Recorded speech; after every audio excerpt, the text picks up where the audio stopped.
I'm just going to very briefly. My name is Naida Culshaw, and I'm going to for us to open our time together. I'm very honored to invite Dr. Tjanara Goreng Goreng to offer an opening song. So I invite you to land softly into the space. Cameras are optional. Breathe, feet on the ground. Go ahead. So I want to sing a welcome song from my mother's country, Waka Waka Woolly Woolly, which we sing when we go to another nation's country in Australia. It's a very old tradition. This song is called Goreng Goreng, and it tells the people in the other nation who I am, what I've come for, and wait for their permission to come into their country. So I want to welcome you all to this event, which welcome to country is an Australian tradition. So I'll welcome you with this song. Goreng in the namin jujuma beranu, Goreng in the namin jujuma beranu, Goreng in the namin jujuma beranu, Gaya mama rangu and jagung gayung, jagung gayung, jagung gayung. Welcome everyone. Thank you. Thank you.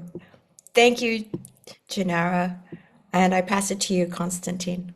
And what a welcome that is. And I think this is something you probably only get here at the MSR Research Colloquium, the mystical and research dwelling at the threshold of knowing. And we have our special guest today, Dr. Tjanara Goreng Goreng. She will be talking about the sacred and visionary leadership in First Peoples in Australia, the Tjukurpa Pulka. Dr. Goreng Goreng is a Waka Waka Uli Uli traditional owner from central Queensland. She holds a PhD in sacred leadership and First Nations knowledge from ANU, where she's a senior academic teacher and researcher in Indigenous health at the School of Medicine and Psychology. She's also a trained coach, executive mentor, and certified the Leadership Circle consultant. Her career spans academic research, community development, senior policy leadership in the Australian public service, psychotherapy, and transformational leadership consulting. She has trained other therapists in non-shaming therapy, worked with Australian and international companies in the energy, insurance, finance, and mining sectors. And she has also been a speaker at the Institute of Noetic Sciences and the Seoul Conference at St. Catherine's University. And today, in her presentation, she will explore how spiritual cultural practices support the development of sacred leadership in First Nations cultures. And drawing on her lived experience as a First Nations elder and traditional ngungkari medicine practitioner, she will discuss Indigenous ways of knowing, being, and doing, grounded in ancestral law, country, ceremony, and oral teaching. Her talk will engage themes of trauma, healing, women's empowerment, including women's business, while also considering how mystical and sacred experience may be embodied, researched, taught, and brought into leadership, management, and organizational life. It will also invite reflection on research as a sacred, transformative practice that engages the whole person, the body, the intellect, emotion, intuition, spirit, ethical responsibility, and relational presence. I'm very much looking forward to this session. I hope you do too. Should you encounter any kind of technical problems, we have a technical support here, Daniel Nitschka. So if you experience any problems, just reach out to him in the chat. Apart from that, enjoy the session. Make notes of your questions. Maybe put them in the chat. The speakers ask for a Q&A at the end of the session. So we're not going to interrupt her. And with this, I'll pass on to you, Dr. Tjanara Goreng Goreng. Welcome, and thank you so much for being with us. Thank you so much, and welcome everyone. I'm going to use some slides today, so I will start sharing them, and it just means I have to muck around with the computer for a second. And I won't speak to all these slides, obviously, because of the time factor, but I will use them as a bit of a connection to the talk. All right, so that's working, I presume. Yes.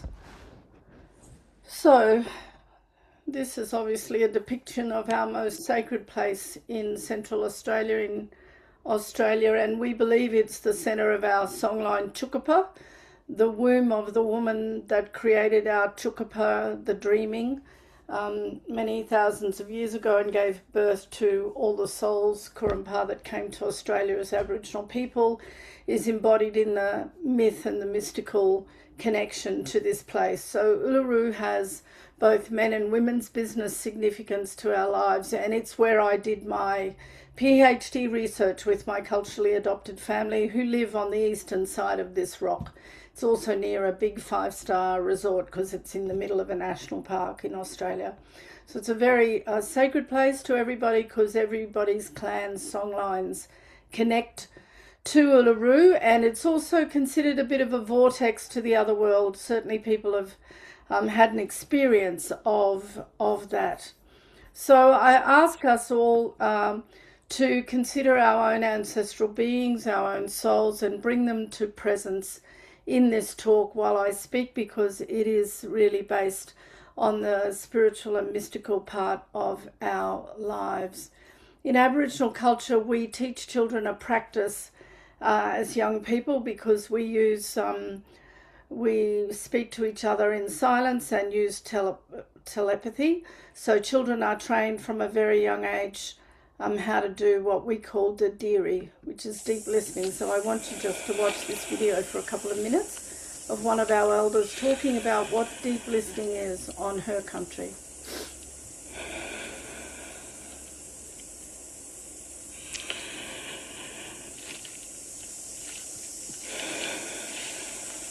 To know me is to breathe with me. To breathe with me is to listen deeply.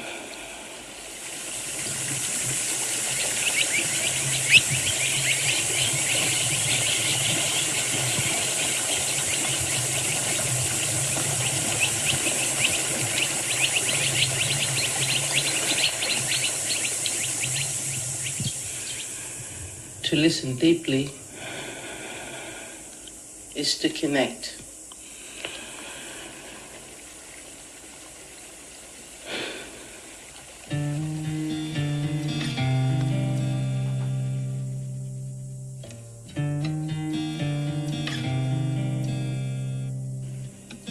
It's a sound, the sound of deep calling to deep. Dadidi, the deep inner spring inside us. We call on it, and it calls on us. We are river people. We cannot hurry the river. We need to move with the current and understand its ways.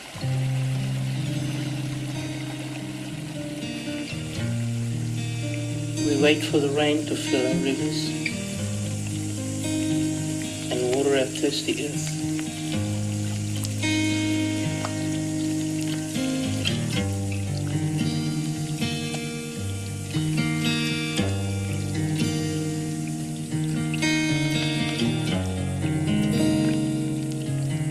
We watch our bush foods and wait for them to open before we gather them.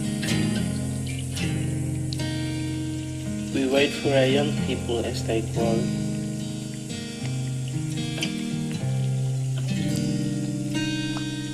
The time for rebirth is now. If our culture is alive and strong and respected, it will grow. It will not die, and our spirit will not die. I believe that the spirit of Dadidi that we have to offer will blossom and grow. not just within ourselves, but in our whole nation.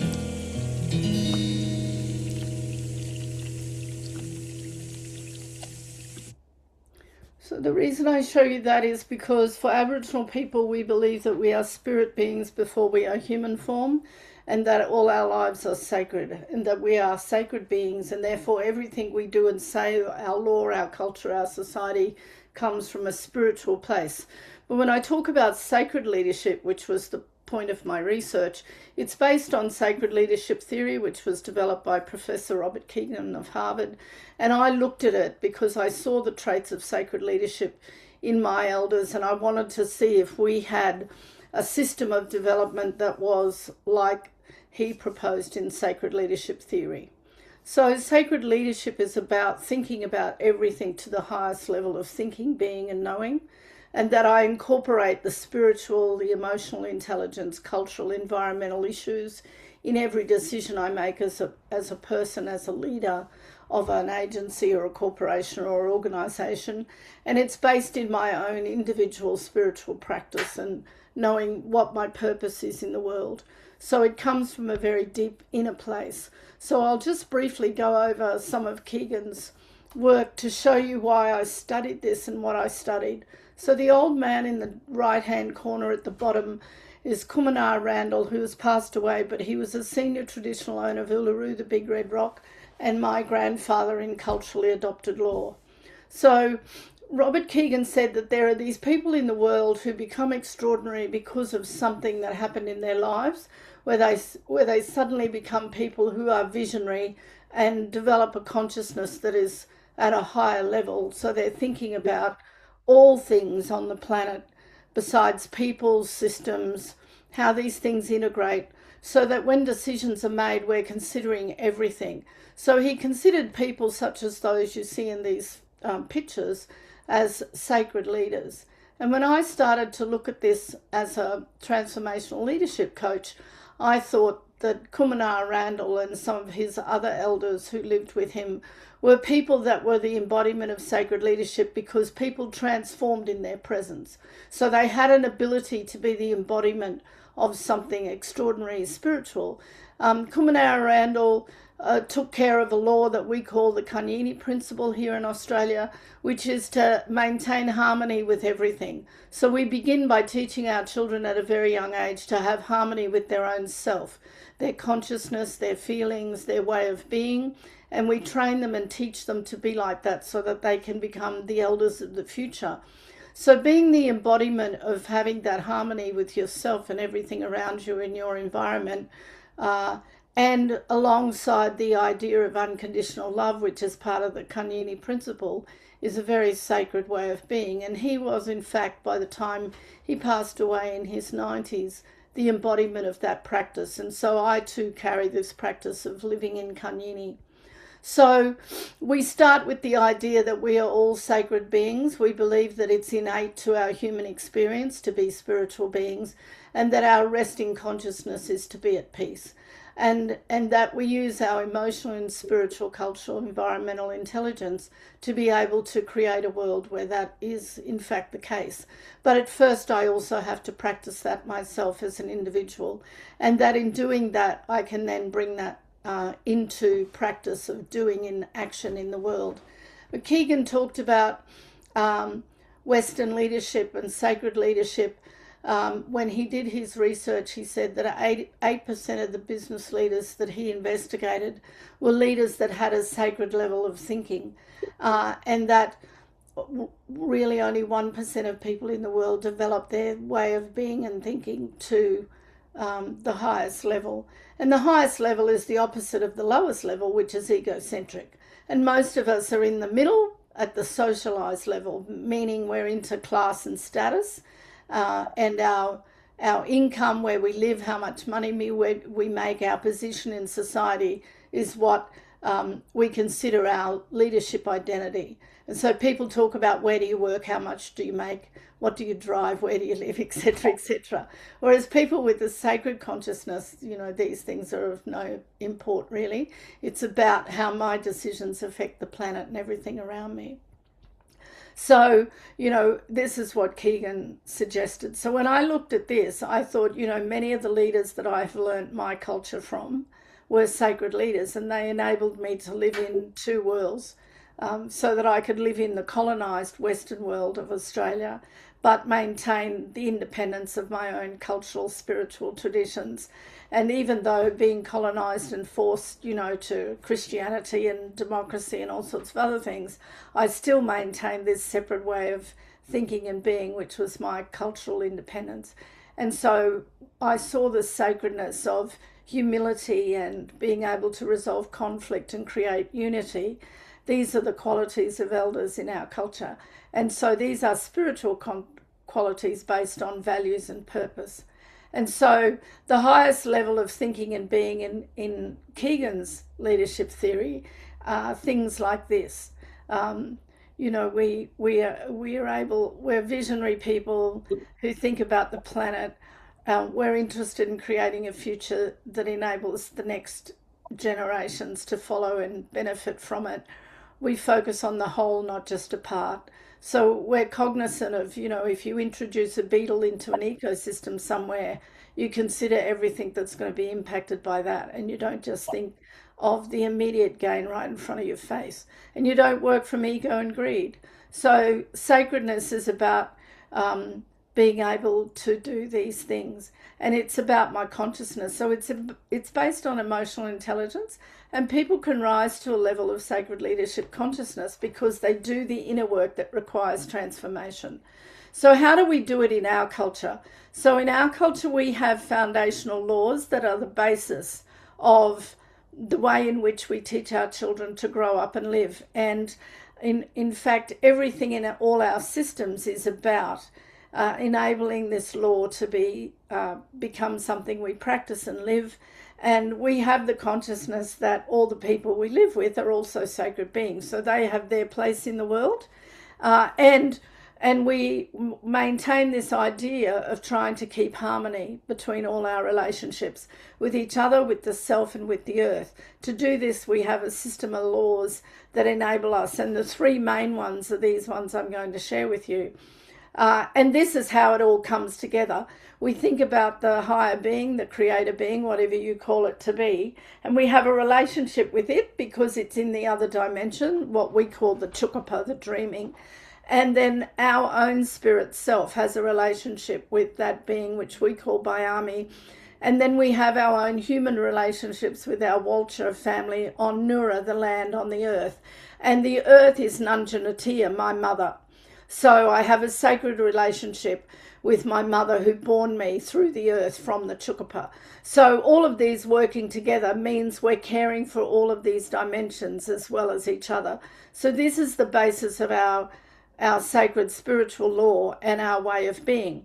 To maintain this, we follow these three laws. The first being the three laws of respect. We respect and honour ourselves. We do this first. We respect and honour others we come in contact with in our lives, even if we disagree with them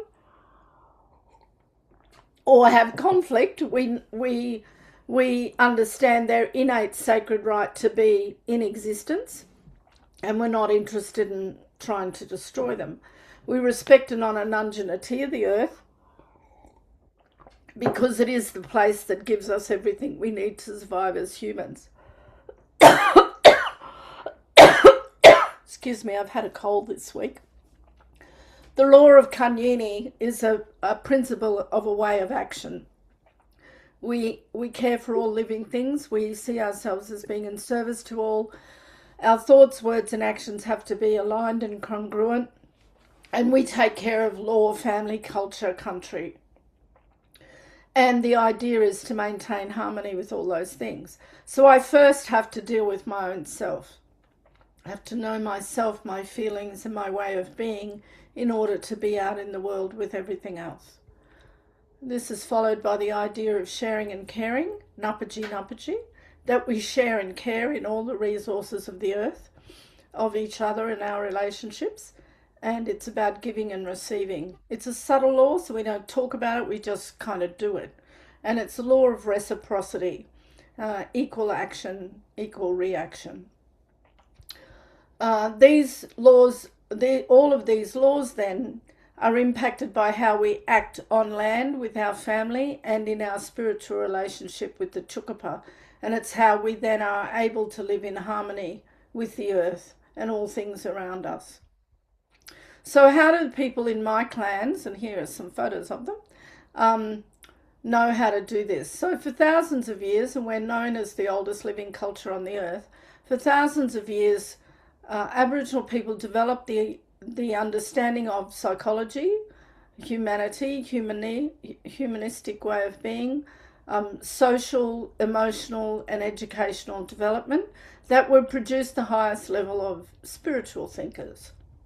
So then this is really what we know our system to be. It covers everything: cultural business, emotional business, mental, physical business. It's a spiritual system. It looks at the environment, the land around us. It's a governance system. It's a lifelong education and a development system of human development. But it also has a system of ages which we develop into roles that we take on that allow us to continue our education. And that is supported and mentored by the elders who take care of us. We use cultural ceremony and ritual to support our spiritual practice and allow us to have abundance on the earth and take care of animals and water and rivers and bring rain and ensure there's enough food for everyone, etc. So for thousands of years, Aboriginal people developed this system of being. So it's a holistic system that encapsulates all these things. Of course, our period of trauma has only been since colonisation, and that's a very short time period in comparison to the length of time we have had to develop all of these things.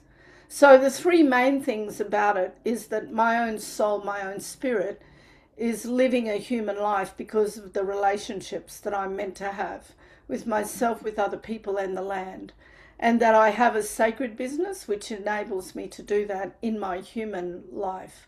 And then we reincarnate. We go to the Tjukurpa and we come back and we do it again. So this is our belief system. So for us, leadership is eldership. So elders are invited by those who are already recognised elders who look after the clan or the nation or the community. And the main quality is to be humble, humility.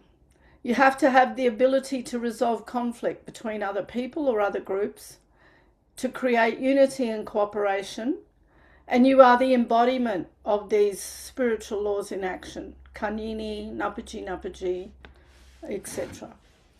And so this is sacred leadership in practice, and this is what formed my research, obviously. So we have a system of governance that's governed by elders who live this way. They keep an eye on the law. The law is the centre of everything we do, so it's maintained by practice and by ceremony, culture and ritual.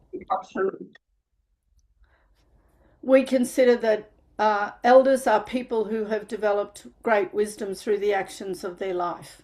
So they have lived lives where they've lived with all those practical things you have to learn in your life, but they have made a choice to develop their way of being to be people that other people would aspire to be with, to follow, to cooperate with, to work alongside, and we trust them to take care of our nation, our clan, and to be wise in that practice. And people, usually when you get grey hair and wrinkles, people are sort of looking at you to see how your practice is, and they observe you. And then at some point somebody will invite you to be an elder, but not everybody gets invited.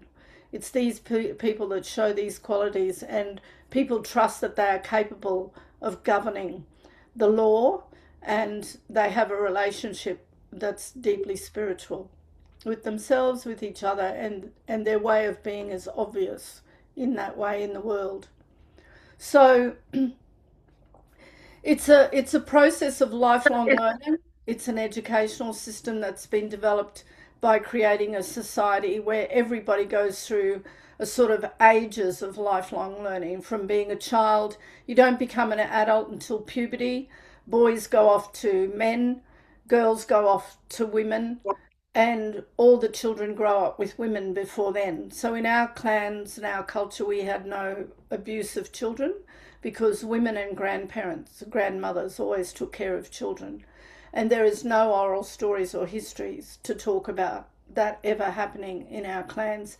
Men are never allowed near children until the boys go to puberty, and then they go through a ceremony to do that. So they're taken by the mothers and they're given to the men, and then they come back as adult men. Children are encouraged from the age of 5 to develop their own opinions and practices, and they're encouraged to share them as they get closer to puberty age, so that by the time they go through initiation, they are considered adults who have a right to govern the community and they have a right to express their opinion. Everything is governed by consensus, so if not everybody agrees, a decision is not made unless consensus is reached. The creator being is always the center of the consciousness, and your relationship to that is what helps you be able to be cooperative in such a society.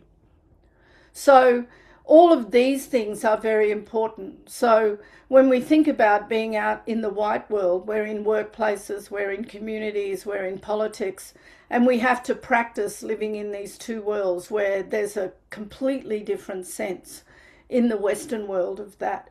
And so often Aboriginal people talk about not being culturally safe, or we're the ones that have to make it culturally safe to be in those rooms because it is difficult. But the more we teach non-Indigenous people how to be like this, the easier it becomes, of course. So let me talk a little bit about ngungkaris. So ngungkaris are traditional medicine practitioners. Ngungkaris are taught to do spiritual or psychic medicine. They don't do bush medicine. We have bush healing herbal medicine people as well. My mother was one, but I practice as a ngungkari. To be a doctor, a medical doctor in our tradition, takes about 20-25 years of learning, because you have to learn about the other dimensions of energy beyond this human one. You have to be able to access them and utilize them to bring them to the healing of the person that you're working with. And ngungkaris are very competent at managing mental illness. It works on everything. So, I've worked on people with cancer, depression, suicide. It works on physical things as well. So everything can really be healed by ngungkari medicine. And in Australia, we have, in South Australia, one of the states, there is a centre for traditional ngungkari medicine practitioners who work in the health system. So they work in hospitals because most of the traditional people from northern parts of that state live a traditional lifestyle.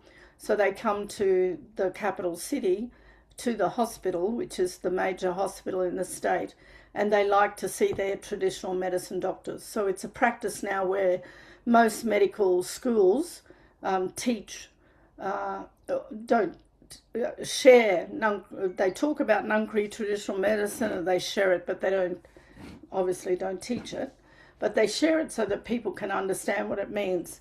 The other sort of mystical, I guess you could say mystical practice that we have are people called gadaichas, and both men and women can become ngungkaris or gadaichas. Usually you have to have the gift, and it tends to be in the generation in a particular family. It sort of follows the generational genetic line, you might say. Gadaichas are really the law keepers. So you might have already heard from other research or other places that gadaichas are people that can sing somebody to death. They can point a bone at somebody who's run away from punishment and that person will die. And these things are all governed by law. So people are not allowed to just go about doing it randomly. It's governed strictly by elders giving permission for it to be carried out. And it's really only done when somebody has broken the law. So we have two major laws, the law of big bit killed and the law of little bit killed. The law of big bit killed is if somebody murders and rapes somebody, then a gadaicha will spear them dead. And that is done by a law court of elders who say, yes, that happened. and then it's the Gadaichas. The Gadaicha is a person that's sort of beyond is in the mystical realm. They don't tend to live in a community. They don't get married. They tend to live away from the community because they have to maintain this sort of life of purity, really. And they have to be available to the other dimension to be used in such a way. So they have the gift of being able to, I guess they have to partake in these things but not be touched by them. A traditional medicine person will heal somebody, and in the process of healing them will also be healed themselves. And a Gadaicha has a similar process that happens to them. So there are some books about men and women of higher degrees, such as Gadaichas and ngungkaris, that you can read. Probably can get them on Amazon these days.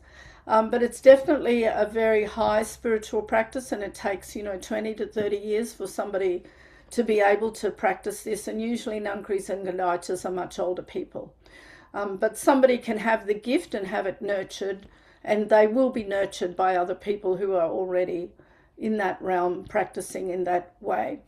And so I knew I had the gift when I was in my late 20s, and it got nurtured by people who were ngungkaris in my family as I got older, and so on. So these are really important people to have in the community. They're considered leaders in a way, but they don't have any governance practice of the community. They tend to be people that have to do particular tasks for the elders, because the elders are the ones that govern a community. This is my grandfather, who was a senior man in the desert, but he was stolen when he was 7 years of age, but returned to his community in his 40s and found his family, and then was inducted into this way of kanyini. And as he got older and older, he began to practice it. He did a famous film called Kanyini, which you'll find online, and he was very well known here and overseas in Australia before he passed away. Barbara Jikatu is my grandmother, who has also passed away, and they form part of the work of my PhD. They gave me the knowledge about various aspects of the work that I did, and I've been in contact with them for 40 years. They're really my adopted grandparents, because my grandparents were passed away when I was young, and you can't do your traditional spiritual practice without your grandparents. So they adopted me and took me through what was required. So in our tradition, we see everything in the life as being sacred, and we have a value system by which we live. And in sacred leadership theory, it's all based on values, and that you're able to have your own independent thought, that you do the inner transformational work that requires you to be somebody of a higher consciousness in thoughts, words and actions, and you continue that tradition. So we consider that everything in the life is sacred, and we try to act in that way. So I think I'll just, I think I'm over the 20 minutes, so I might stop there. And then if anybody wants to ask any questions, we can go forward. Oh, and this is all my artwork, just so people know. But I passed the PowerPoint on to Nadia and everybody else, so I'm happy for you to use it. And I'll stop sharing. Thank you. Thank you so much. I see that there is a hand that is up. I also see that there is a question that is in the chat. And so we had planned first to just ask some questions, both myself and Yochanan, who is with us online, and have a quick conversation between us. And then I'm going to open it up to those who have questions. So bear with us for maybe about 10 minutes or so. And please make sure that if you do have some questions, be ready to raise your hand. I see the heart guide, your hand is up, so we will be with you shortly. If you could also pin Daniel, yes, Johan, if you can join us.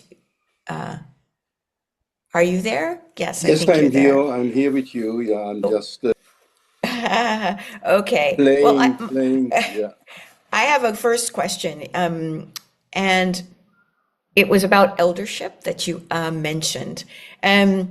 the connection between eldership and lifelong teaching and learning within community, and how that, is supported by the spiritual practitioners, elders within community. Now, how might that challenge more individualistic models of leadership and knowledge production in organization and management? As you were describing this living in the two worlds, the tensions that can happen when you're navigating between those, and how have you experienced engaging this form of sacred leadership in a space that is much more eco-possible driven? How have you balanced that? How do you bridge that? Western culture is very hierarchical, as you know. And so being in an organization that's hierarchical, that's the way it works. Leadership is about the person at the top or the small group of people that are running the company or the organization. I always practiced what I knew because I knew it worked and I watched it working. So I didn't really get too caught up with the way that non-Indigenous people did their leadership. I just did what I thought would work for me. And I had my first sort of leader role job in a university at the age of 30. I was made a foundational director of an Aboriginal education unit, which was there to recruit Aboriginal students, get them through university and then graduate them. And I was at a university that I had 100% graduation, a 1% graduation rate of Indigenous students. And in 3 years, we upped it to 93 because we did it our way. So anyway, even if you're in an organization, you're usually with a group of people where you have to cooperate. So not everyone works on their own. You have to work with that department or that person. And often in your own team, there may be even 2 or 3, there may be 5 or 10 of you. And you still have to create a way of working together that's cooperative. So we believe that we have innate spiritual powers, and one of them is cooperation. The first one is listening, which is why deep listening is very important, to be available to other people, to listen to what they need. And that requires my spiritual presence to hear that, not just what they tell me, but what I, see all around me. And so for me, even though I was working in a hierarchy, I could still see we had to cooperate within our team. We had non-Indigenous academics as well as Indigenous people. And we had teams of people in the university who were all non-Indigenous that we had to work with. So we just worked on the idea that we would create a family like our own Indigenous family at this university. So when the students came in, they would feel like they were in the arms of their family until they graduated, and that we made everything deeply cultural for them. So, we got the university to build purpose-built Aboriginal units with a fire pit so we could have smoking ceremonies. So it was very unique in the 1990s to do this kind of thing. But the Commonwealth government was giving them a lot of money to make it happen. So we could easily say, we'll make it happen, you give us the money. So basically we did our own way of leadership, and I've always done that. And I always say to people, do that. Find out what your value systems are, find out what you're good at, and do that. But if you use the power of cooperation, tolerance, listening, discernment, judgment, accommodation, the power to pack up, put away things that are not useful, the power to, be present. These powers are innately born with you, and that if you use them, these are part of a spiritual Eastern tradition practice that I took up in my 20s. And so I learned to use them as part of my leadership practice. And they're also part of the way Aboriginal people behave. We have that deep silence of being present, very tolerant because we're tolerant of the earth and its conditions. We can live with flood and fire and stuff like that. We don't get bothered by it. We don't freak out when there's a storm, or like a lot of non-Indigenous people do. So that's how I did it, and I think that's how I continued to do it, and it's always served me. And in fact, my Pro Vice Chancellor said to me, how does your unit do it? Everybody else has fallen apart, and you're just continuing to go on and on and on. And I'm like, I think it's because we follow our own traditions. We're kind to people, We're gentle, we're considerate, we try to be humble, we try to reduce conflict, we try to create harmony, and we go out and we share these principles with other parts of the organisation. And then when I worked in the government, we would do things like we do workshops, or we do 2-hour workshops on Aboriginal culture or Aboriginal law, and we talk about the way in which we lead, so that people who were non-Indigenous could start to understand how to engage with us in a more appropriate way. So, yeah. Wow, That's thank it. you. Thank you so much. Yochanan, your turn. Go ahead, please ask your question. Thank you. Well, thank you so much. Really, for me, it was very educational, very enlightening to hear what your life story and the whole background around that. Um, and I haven't heard before about Keegan, so that's another learning. So much learning early in the morning for me. That's great. Um, yeah, the thing that came to my mind is, and that's really maybe a naive question. If so much is sacred in the community, what is profane? Well, there's lots in Western culture that we consider profane. Right. When people are violent, when people are abusive, when people go crazy with addiction, whether it's a chemical one or a process one, where people abuse other people, or act out of greed or ego, or don't consider the impacts. Like when somebody digs a gigantic coal mine 7 meters from a sacred springs that feed rivers in our country, we think that's profane, because they're not thinking about how that impacts the environment, the water table, the sacredness of the people who look after that country. And then they're just thinking about making money, and they're thinking about something that's going to burn very quickly, that they're going to make millions from, I guess. But they're not thinking about that big hole in the earth they created, and how they're going to fix that. And how are they going to fix a water table? Like underneath Australia, in the centre of Australia, is what we call the Artesian Basin. It's full of water. If they start digging that up or fracking it, all that water's going to disappear. We think that's profane. To do that kind of stuff with no thought about the consequence to other humans, to the planet, to the life on the planet, to all those animals that need it, to the trees, to the environment, those kind of things are profane to us. Violence is profane. To not want to seek peace and to live in harmony is profanity. And then there's all the horrible things, like the really extremes of profanity, where people abuse other humans and kill other humans. War is profane. No, these things are the opposite of spiritual. Thank you. Thank you. Thank you.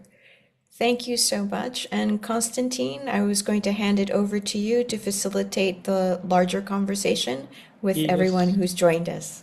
let's jump right in. So we have a couple of questions, starting with Anand, who asks, we tend to blame everything that ails us to colonization. It did press traditional knowledge systems. How do we reclaim and redeem? And the bigger question is, how could just a few hundred years impact a nation so badly?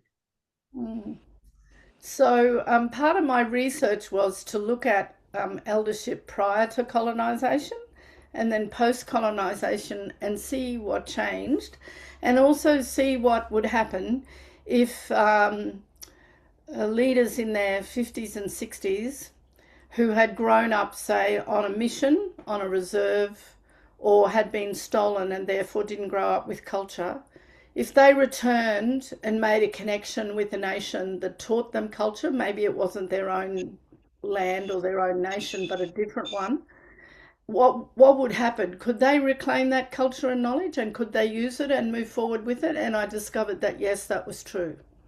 So there were a couple of people in the study, you know, who went back and reclaimed that knowledge and for example, Kumana Randall was adopted by people in Arnhem Land. It was near the mission that he was forced to grow up on. They took him hunting and gathering. The men initiated him. They took him through life, and he developed that connection with culture that he didn't have, so that when he found his people who were thousands of miles away in the middle of Australia, and he went to see them, then he could continue that journey. So it is totally possible for that to happen. And we have a belief about the songline Tjukurpa that everybody is connected by the songlines. If you could imagine lines going through the middle of Uluru and out to the edges of Australia, they connect all the nations and the clans. And that people have said that when they go to Uluru and they experience being there, they feel like they got their culture back. They feel a deep sense of spiritual connection to such a degree that it transforms them. So we have a belief that that's possible, and that if you follow your songline Tjukurpa, you will eventually make the connection necessary. And there are enough people alive in Australia where the knowledge has been held on to. We weren't forced to live on missions. We didn't lose the ceremonies and the language because my granddaughters speak our language, which could have been lost because my mother was forced not to speak it in town, but she spoke it in the bush and she taught us so that we could teach our children. So by the time my daughter came along and the grandchildren came along, these things were allowed. So yes, 100 years of oppression and colonisation can do that, but I think everything really went underground and people just maintained it, like my mother going out onto the river away from white people to speak language and do the ceremonies that were important. I wouldn't have sung that song if my mother had not kept it and given it to me when I was a child. So people went underground and they took care of cultural knowledge because it was sacred and important. So I think, you know, the amazingness of human beings allowed that to happen. They knew, my grandfather knew that if he didn't get a pass that meant that he wasn't forced to live on a mission, we would all die and we would all lose our culture. So he got a pass so that we could all go and live, you know, somewhere else and not be forced to live on a mission where we would have had to give up everything. So colonisation does have a big impact, but we have recognised early that there's intergenerational trauma, and we have also started practicing healing from it and breaking it. And I know I've broken it in the cycle of my own children and grandchildren.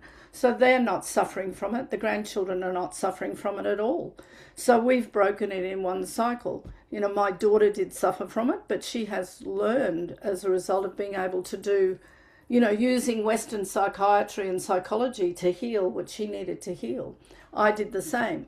So these things, it's possible to revive it. It's possible, I've proven it in the research, that you can learn those cultural traditions and you can grow up to be a leader of that sort. Thank you. Thank you. We have a question from Surabi Dingra. Is there any formal qualification laid down to decide who can pronounce the judgments on how much punishment should be given? So elders have you know, spent many years knowing and learning and practicing the law, so they really have the sort of, everybody knows what the law is. So you get taught from puberty, you know, or from before puberty, and when you go through puberty you make a promise to keep the law. So everybody knows that if somebody murders someone else, they're going to get speared dead. And that's just the way it's going to be. It'll happen somewhere or other. If you run away, a Gadacha is going to sing you to death. If you're a woman, you get exiled because you'll die without your country. If you're a man, you'll get speared dead.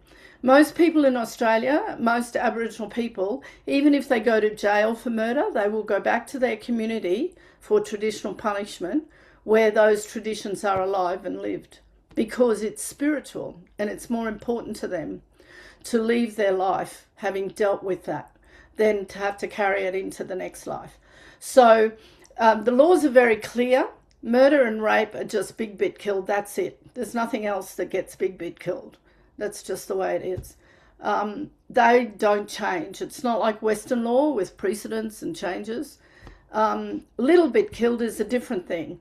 That's sort of managed by the elders. Like if somebody does something wrong to somebody else, if somebody has a relationship, if a man has a relationship with a woman who he's not supposed to, in terms of his moiety, have intimate sexual relationships with, because there's people we can't have children with because of genetics, then in order to make sure that a child is not conceived for that, the man will get a spear in the leg for having done that. And he will know before he chooses that he's made that choice and that he's going to take that punishment when people find out. So, and the same with a woman, she will get punished for doing the same thing. We have different ways of being related to intimacy. People can be married and have intimate relationships with other people, but it can't be with people that if you conceive a child, that child might be genetically damaged. It has to be within a proper moiety, which is the skin group. So that's a very sort of complex and complicated interrelationship. But children are taught this very early in their life. So by the time they become adults, they have promised to live the law. And if they break it, then it's like anything else. You've got to have that sort of initial shaming of you did something wrong here, you've got to fix it. But as soon as you fixed it, nobody goes around reminding you that you did it for the next 50 years of your life. Like in white culture, where you go to jail and then you can never get a job because everybody's shaming you for having done something, 50 years ago. So once it's done, it's dusted. Once you take your punishment, it's finished. People go out of their way to help you get over it and move on. And everybody moves on. They don't hold on to, and people don't tend to hold on to resentment and jealousy and things like that, because we know that they produce physical illnesses and we don't want to get sick. So these things are known. You're taught these things from an early age. You're taught not to be resentful because you might, get a disease later from it. You're taught not to be bitter because you're definitely going to get a disease from it later. So we know that disease is connected to emotional, mental, psychological, and psychic things. So they have, people are taught these things, and it's very open in that way. So elders don't just make stuff up. It has to be definitely connected to the way the law has always been for a very long period of time. Thank you so much. That's a complete ecosystem you're talking about. Thank you. Thank you for the question. Dorian Cotta Lockhart wrote, what I appreciate greatly about this presentation is the focus on inner development, spiritual, emotional, social, for everyone throughout their lives. It is a systemic value that I believe would be essential to the future of our human species. We only have time for one more question, which I will give to Charles, and then we have time for your song, Tjanara. Thank you. Thank you, Charles. So, Can I Charles, start? please. Thank you very much. Very quickly now, three sub-questions. First of all, the common chronic diseases, diabetes, high blood, and high cholesterol. Does your medical, traditional medicine look into these, or can they cure these traditional chronic diseases? Yes or no? Well, people had a lifestyle traditionally where those diseases wouldn't develop. So there's been research done where Aboriginal people in the past didn't have those kind of high-level diseases, but it's very much part of our contemporary life. Cardiac failure and pulmonary heart disease kill more Aboriginal people than suicide. I think suicide's the next one. So definitely those kind of diseases are. And I've worked on some people, so it can definitely help. It can definitely help with some of the things that are all around that, things like pain, anxiety, stress, and so on. And I have worked on somebody that was cured of cancer. So, and she didn't do chemotherapy. She had breast cancer in both breasts. And they suggested... Well, do we take this offline, because it seems that it's broader than what I want to. So my second question is this recognized, by your medical board? So in other words, that you be paid similar to whatever that so is recognized. So it's recognised in the sense that it's starting to get more recognition. So as I mentioned, the South Australian Health Department uses ngungkaris in their hospitals for Aboriginal patients who want them. And it's part of our health policy, the national health policy for Aboriginal people, that we can use traditional ngungkari medicine people, but they get paid by the Aboriginal organisation that they work with. So people get referred to me. My last question, So in the that's interest the of time, question. I'll talk to you Yeah. on this on email. Now, the last question is, it takes 25 years to... Sorry. All right, okay, I'll stop. Yes, I'll thank stop. you. Thank you. Thank you, Charles. You give your email. Konstantin, we have you we promised have- the hard guy one question, Yes, Naida. yes, please. Go Yeah. ahead. Ask your question. Thank you so much. Just want to be very brief. So my name is Mutsidisi, anthropologist by training, recently became a healer. So listening to your question, you speaking about Aboriginal healers being integrated into the hospital space has really stayed with me. So coming from South Africa, where the context is traditional healer has deep cultural roots, but we're still navigating its place within formal health structures. Was this primarily a societal move where communities advocated for the recognition of Indigenous knowledge systems? Was it enabled through legislation, or was it a gradual shift into institutions understanding that this kind of knowledge really counts? So I'm very curious with me and also, yeah. Okay, so it happened through a societal political process. In Australia, we have a closing the gap policy, and we have high rates of health disadvantage. People die a lot from all sorts of things that could be prevented. So it happened because we have a big network of Aboriginal medical services in Australia that are funded by the Commonwealth Government. People who live in traditional areas started saying to the government, we need to use our ngungkaris for birthing and for healing because we believe that that works.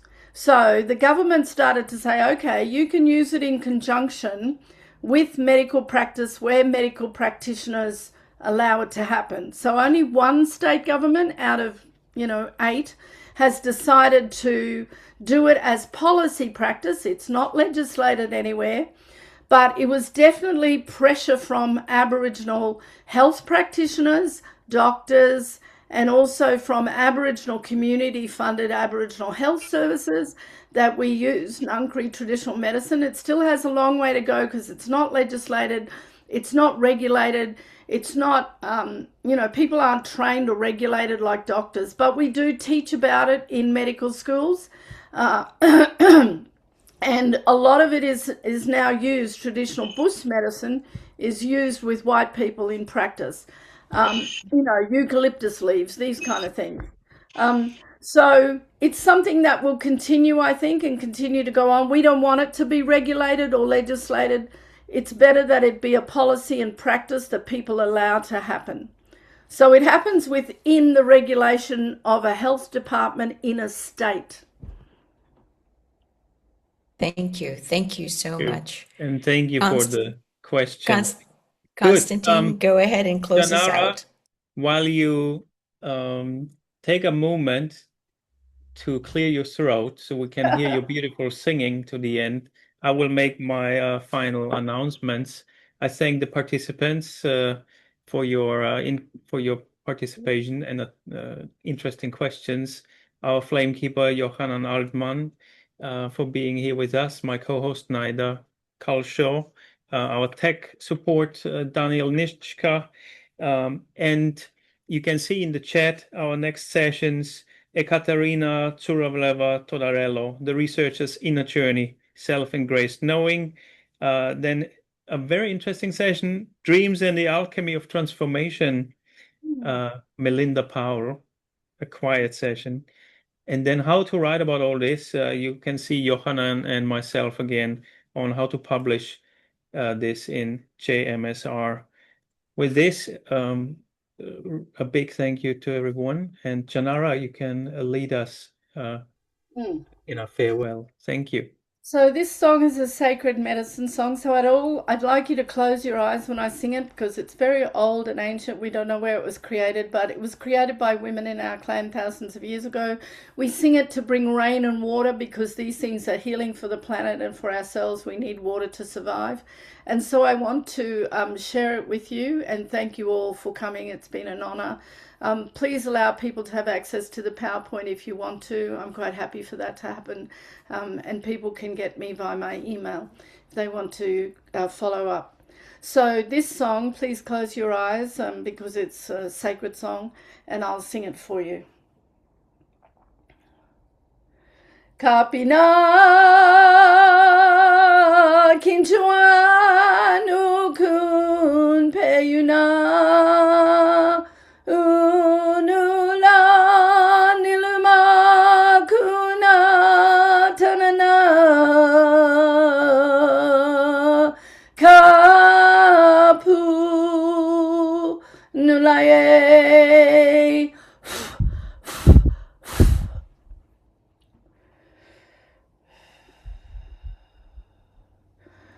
Palya. Thank you everyone for coming today. Thank you, Palya. Thank you so much. That was lovely. Thank you.